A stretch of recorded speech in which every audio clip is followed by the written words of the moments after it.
Hello, ladies and gentlemen, and welcome to a galaxy far, far away, and happy 4th of December.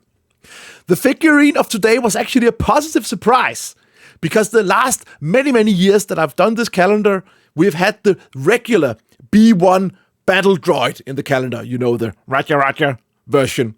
So actually it was quite a nice breath of fresh air that we this year get the B2 super battle droid instead. So the figure itself is actually just like its B1 counterpart. It's specially made because you can't really get this look on this scale with regular Lego bricks.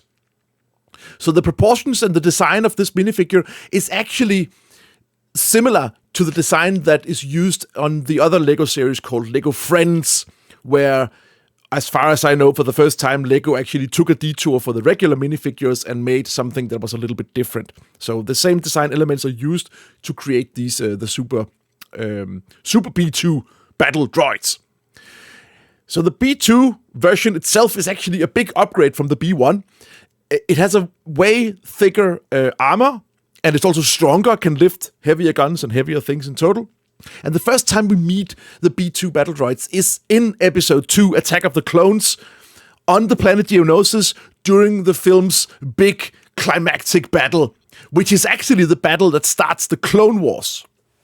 And this might actually be a good time to talk a little bit about the Clone Wars, because inspired by making these calendars a few years ago, I decided that I actually wanted to see all Star Wars that was ever made. So that was a New Year's resolution.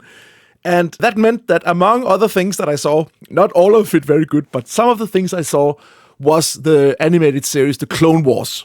You can find it on Disney Plus, for instance. It's everything of it is there. And I have to admit, that was a hard thing to actually get started on, because the first 3 seasons and the majority of number 4 was actually not that good, because every single episode was just filler.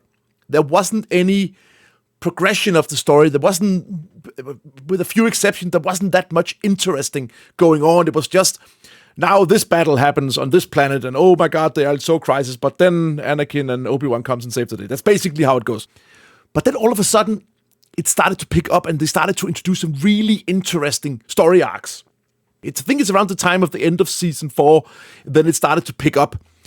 And I have to admit that towards the end of it especially, I was so invested that I was basically sitting at the edge of my seat, and I was clapping my hands and basically seeing, I'm seeing some of the best Star Wars ever right now. And that's actually what it is. I really think so. It's a warm recommendation if you like Star Wars.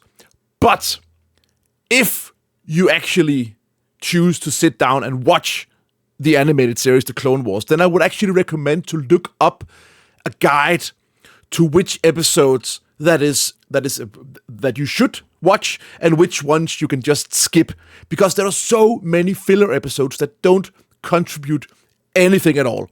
Definitely a big recommendation from me. And if you do, you will see the B2 Super Battle Droids many times. It's in several of the episodes. Alright, that's it. What do you think about the Battle Droids? Or what do you think about the Clone Wars series? Have you seen it? Let me know in the comments below. And that's everything for today. Thanks a million because you tagged along for the ride. I'll be super happy if you'll give the video a like. If you haven't already subscribed, I'll be super happy if you're subscribing to the channel. But I'll be happiest if you will join me tomorrow at 4 o'clock for yet another door. Have a nice day. Bye-bye.